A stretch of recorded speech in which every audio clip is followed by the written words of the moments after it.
میرے مصطفیٰ کریم علیہ السلام کو اس بات کی اطلاع ہوئی، حضور صلی اللہ علیہ وسلم منبر شریف پہ کھڑے ہوئے، سرکار علیہ السلام نے کیا ارشاد فرمایا؟ تفسیر خازن کے اندر موجود ہے، سرکار صلی اللہ علیہ وسلم نے فرمایا ما بال اقوام طعنوا فی علمی، کیا حال ہے اس قوم کا جو سید دو عالم کے علم پر اعتراض کرتے ہیں، کیا حال ہے ان لوگوں کا جو ہمارے علم کے بارے میں بات کرتے ہیں۔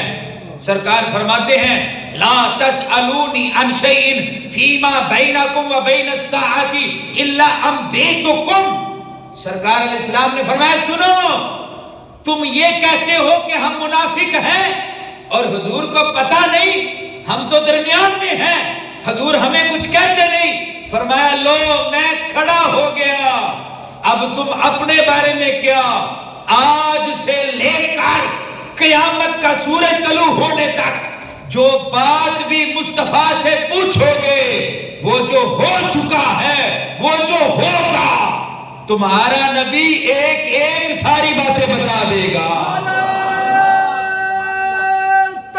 اللہ انبئتکم، حضور تمہیں بتائیں گے۔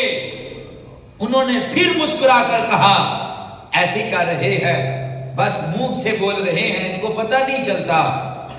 جب انہوں نے یہ کہا اب میرے مصطفیٰ کریم صلی اللہ علیہ وسلم نے ارشاد فرمایا انت منافق، یا فلان انت منافق فی مسجدی، میری مسجد میں تو بھی منافق ہے، فاخرج، نکل جا، چل نکل جا۔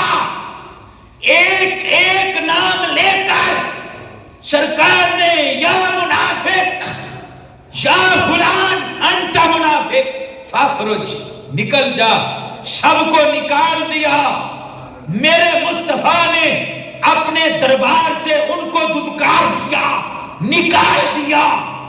پھر انہوں نے کیا کیا سنیں، قرآن کہتا ہے والذین اتخذوا مسجدا، وہ مصطفیٰ کی مسجد سے نکلے اور جا کر ایک اپنی مسجد تعمیر کر لی، حضور کی مسجد کو چھوڑا اور جا کر ایک مسجد تعمیر کی اور اس کا نام رکھا مسجد درارا، مسجد درار اس کا نام رکھا۔ تو عبداللہ بن ابی نے گستاخی کی تو اس سے کہا گیا آؤ تجھے دربار مصطفیٰ میں لے جاتے ہیں، وہاں جا کے معافی مانگ لینا، تجھے نبی نے معاف کر دیا، رب بھی معاف فرما دے گا۔ اس نے کہا نہیں، میں نبی کی بارگاہ میں نہیں جاؤں گا۔ ادھر شیطان کیا کہہ رہا تھا؟ جب حضرت ابو ہریرہ نے پکڑا تو شیطان کہتا میں نبی کی بارگاہ میں نہیں جاؤں گا، اور ادھر عبداللہ بن ابی منافق ہے، اسے کہا گیا تعالوا یستغفر لکم رسول اللہ، آجا تجھے معافی دلوا دے۔ لووا رؤوسہم ورأیتہم یصدون وہم مستکبرون، قرآن کہتا ہے محبوب دیکھو یہ منہ بگاڑ رہا تھا، نہیں میں نہیں جانا۔ اگر آ جاتا یہ بارگاہ تو وہ ہے، قرآن کہتا ہے وَلَوْ أَنَّهُمْ إِذْ ظَلَمُوا أَنفُسَهُمْ، اگر ظلم کر لو اپنی جانوں میں، اور ان شرک لظلم عظیم، شرک بھی ظلم عظیم ہے، حتیٰ کہ شرک بھی کر بیٹھو، محبوب تیری بارگاہ میں آ جائیں گے، میں ان کو معاف فرما دوں گا۔ اگر آ جاتا تو معاف کر دیا جاتا۔ وہ شیطان بھی حضور کی بارگاہ میں نہ آیا، عبداللہ بن ابی منافق بھی حضور کی بارگاہ میں نہ آیا۔ حضرت موسیٰ کوہ طور پہ جا رہے تھے، شیطان ملا اور معافی مانگی، مجھے معاف کر دیا جائے۔ اللہ نے فرمایا ٹھیک ہے، اس نے آدم کو سجدہ نہیں کیا، آدم کی بارگاہ میں نہیں گیا، اب اس کی قبر پہ جا کے سجدہ کر دے۔ یہ نہ گیا، معلوم ہوا نبی کی بارگاہ سے جو منہ موڑتا ہے یا تو وہ منافق ہوتا ہے یا پھر شیطان ہوتا ہے. نبی کی بارگاہ سے منہ موڑنا یہ صحابہ کا طریقہ نہیں ہے، یہ شیطان کا طریقہ ہے، منافق کا طریقہ ہے. حضرت ابو ہریرہ نے عقیدہ یہ دیا مومن وہ ہوتا ہے اس کا جسم جہاں بھی ہو لیکن دھڑکتا مصطفیٰ کے مدینے کے لیے ہے. تکبیر، اللہ، نعرہ رسالت، نعرہ حیدری. وہ حضرت ابو ہریرہ کہتے ہیں نبی کریم صلی اللہ علیہ وسلم کی بارگاہ میں شیطان نے آنے سے انکار کر دیا.